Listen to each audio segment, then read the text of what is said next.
भारत का एक ऐसा शहर है जिसके नाम का मतलब है हजारों बाग, और एक ऐसा शहर जो झारखंड का दूसरा कोयला उत्पादन क्षेत्र है। इस शहर को माना जाता है पढ़े लिखों का शहर और पक्षियों और जानवरों के लिए स्वर्ग। शहर में मौजूद है चप्पे चप्पे पर हरियाली और गर्म पानी का झरना, जो त्वचा संबंधी मरीजों के लिए किसी जादुई नुस्खे से कम नहीं है। जी हाँ दोस्तों, आज हम बात करने वाले हैं खूबसूरत पहाड़ियों के बीच बसे शहर हजारीबाग की। तो चलिए फिर देरी न करते हुए जानते हैं हजारीबाग को थोड़ा करीब से। दोस्तों, 4302 वर्ग किलोमीटर के दायरे में फैला हजारीबाग एरिया में जितना बड़ा है देखने में, उतना ही खूबसूरत और आकर्षक है। ये भारत के झारखंड राज्य के हजारीबाग जिले में बसा एक शहर है और जिले का हेडक्वार्टर भी है। हजारीबाग झारखंड के उत्तरी भाग में स्थित है और अपने मिलनसार रवैये और लोगों के लिए जाना जाता है, जहाँ करीब 21,10,000 से भी ज्यादा लोग निवास करते हैं, जिनमें 53% तो करीब पुरुषों की ही आबादी है, जो शहर को आगे ले जाने में मदद करती है। वहीं 47% महिलाएं भी चौका चूल्हा, पढ़ाई लिखाई और जॉब वगैरह करती है। एक शहर के लिहाज से ना तो यहाँ लोगों की कमी है और न ही लोग के रहने के लिए जगह की, जहाँ करीब 488 लोग पर स्क्वायर किलोमीटर में फैले हुए हैं। अगर हजारीबाग में सबसे ज्यादा किसी का कंट्रीब्यूशन है तो वो है हिंदू धर्म में आस्था रखने वाले हिंदू भाइयों का, जो 74.63% की हिस्सेदारी रखते हैं। इसके बाद 19.90% मुस्लिम है, 3.21% के करीब क्रिश्चियंस हैं और 0.49% सिख जैसे कई धर्म के लोग शहर की आन बान और शान है, जो शहर को ऊंचाइयों पर ले जाने की पुरजोर कोशिश में लगे हुए हैं। वैसे क्या आप हजारीबाग के नाम का मतलब जानते हैं? देखिए, हजारीबाग 2 फारसी शब्दों से लिया गया है। हजारी जिसका अर्थ 1000 है और बाग जिसका मतलब बगीचा, यानी 1000 बागों वाला बगीचा है। और ये नाम अपने शहर की संगति में रंगा हुआ भी है। यहाँ पर आपको बाग बगीचों की तरह ही चारों तरफ हरियाली, खिलते फूल, खिलखिलाते चेहरे और शानदार मौसम दिखाई देंगे।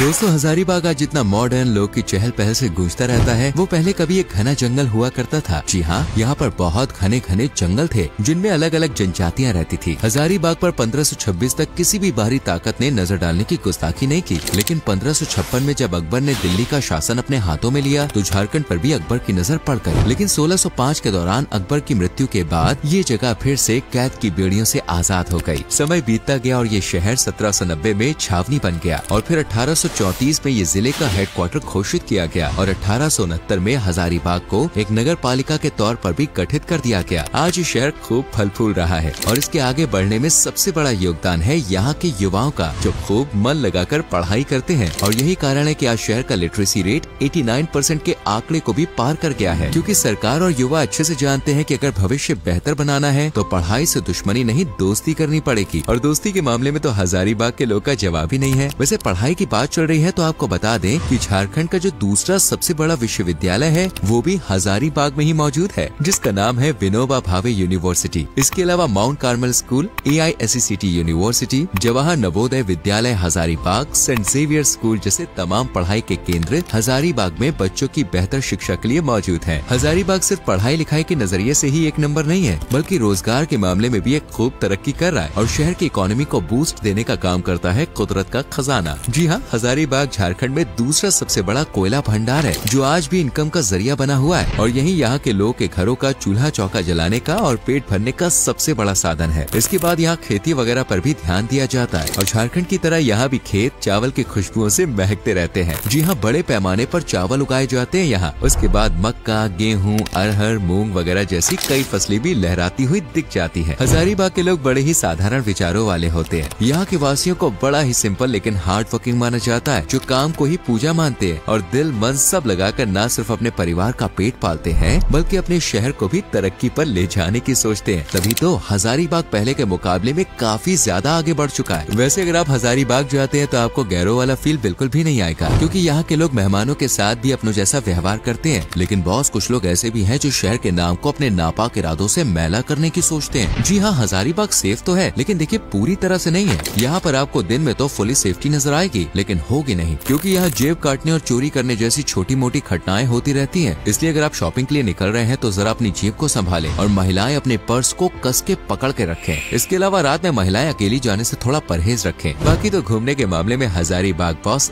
एक नंबर है। चलिए अब घूमने की बात की जाए तो जरा आपको भी हजारीबाग की सैर करा देते हैं और इसकी शानदार जगहों को एक्सप्लोर करते हैं। हजारीबाग को अगर मंदिरों का घर कहा जाए तो शायद गलत नहीं होगा, जहाँ एक से एक शानदार मंदिर मौजूद है और खूबसूरती को पेश करती है झीलें, जंगल, घाटियाँ, पहाड़ शहर की सुंदरता में चार चांद लगा देते हैं। जिनमें पहली जगह है राजरप्पा टेम्पल। रंग बिरंगे रंगों में रंगा ये मंदिर देखने में बड़ा शानदार है। मंदिर के अलावा ये भेरा और दामोदर नदी के संगम के तौर पर भी जाना जाता है। यहाँ गिरता पानी टूरिस्ट को अपनी ओर आकर्षित करने में कोई कमी नहीं छोड़ता। दरअसल दामोदर और भेरा नदियों का संगम यानी मिलान मनोहरी है, क्योंकि भेरा नदी लगभग 30 फीट की ऊंचाई से झरने की तरह गिरती है और इतनी ऊंचाई से गिरता साफ पानी वाकई एक खूबसूरत दिलकश नजारा पेश करता है। यहाँ भगवान के दर्शन करने के साथ साथ आप एडवेंचर का मजा भी ले सकते हैं। जी हाँ, बोटिंग करने की फुल व्यवस्था है। हजारीबाग सिर्फ इंसानों के लिए नहीं बल्कि जानवरों और पक्षियों के लिए स्वर्ग जैसा है और यहाँ मौजूद हजारीबाग वाइल्ड लाइफ सेंचुरी इसका बेस्ट एग्जाम्पल है। पहले ये सेंचुरी नेशनल पार्क हुआ करती थी, जिसकी स्थापना साल 1955 में हुई थी, लेकिन फिर इसे साल 1976 में वाइल्ड लाइफ सेंचुरी का दर्जा दे दिया गया। पहले ये नीलगाय, चीता, मोर, तेंदुओं, सुस्त भालू, काले भालू, लकड़बग्गा और कबूतरों का घर हुआ करता था, लेकिन आज यहाँ सिर्फ नीलगाय और लकड़बग्गा का राज है। जानवरों की गिनती के साथ यहाँ आने वाले पर्यटकों की गिनती भी कम होती जा रही है, लेकिन इससे पहले कि ये पूरी तरह से बंद हो जाए, आप एक बार इसका दीदार करके आइए। हजारीबाग से लगभग 25 किलोमीटर की दूरी पर बरका गांव मौजूद है। 5 किलोमीटर की उबड़ खाबड़ सड़क और फिर 1 किलोमीटर की ट्रैकिंग करने के बाद आपके चरण इस गांव में पड़ते हैं। यहाँ पर एक बरसों पुरानी गुफा है, जिसकी मान्यता ये है कि अगर यहाँ बरसों पानी कहा जाए तो रिमझिम बारिश होना शुरू हो जाती है। वैसे आप भी जरूर ट्राई कीजिएगा। इसके बाद चलते हैं बुधवा महादेव मंदिर में, जो भोले बाबा को समर्पित है। ये मंदिर शहर के मध्य में स्थित है और इसे करीब 400 साल पुराना बताया जाता है। अगर आप सोच रहे हैं कि यहाँ सिर्फ मंदिरों से ही घंटियों की आवाज, अगरबत्ती की खुशबू महकती है, तो आप गलत है, क्योंकि खुदरा गांव में एक बहुत बड़ी मस्जिद है जो सुंदरता का शानदार नमूना है। अब चलते हैं नरसिंह भगवान के दर्शन करने। नरसिंह स्थान टेम्पल जो हजारीबाग से करीब 6 किलोमीटर की दूरी पर मौजूद है। ये भगवान विष्णु के अवतारों में से एक भगवान नरसिंह को समर्पित है। वैसे तो साल भर यहाँ रौनक लगी रहती है, लेकिन जब मेला लगता है तो बात कुछ अलग ही होती है। रंग बिरंगी लाइट, साड़ी पहने और माथे पर बिंदी लगाई औरतें मंदिर की खूबसूरती कई गुना बढ़ा देती है। वहीं खुदा न खास्ता अगर आपको त्वचा से संबंधित कोई समस्या है तो आप बरकथा का गर्म झरना कुंड में भी जा सकते हैं। हजारीबाग जिले के बरकथा प्रखंड में बसा सूरज कुंड एशिया के सबसे बड़े गर्म झरने के स्रोत के तौर पर देखा जाता है। ऐतिहासिक, धार्मिक और प्राकृतिक तीनों ही नजरियों से ये झरना काफी मायने रखता है। यहाँ सूरज कुंड के अलावा ब्रह्म कुंड, राम कुंड, लक्ष्मण कुंड और सीता कुंड भी है। जहाँ सूरज कुंड का तापमान बहुत गर्म है, वहीं इसके बराबर में मौजूद सीता कुंड बहुत ही ठंडा है। वैसे क्या आपने कभी ऐसा मंदिर देखा है जिसकी दीवारें सीमेंट से नहीं बल्कि खाद्य सामग्री से बनी हो? नहीं,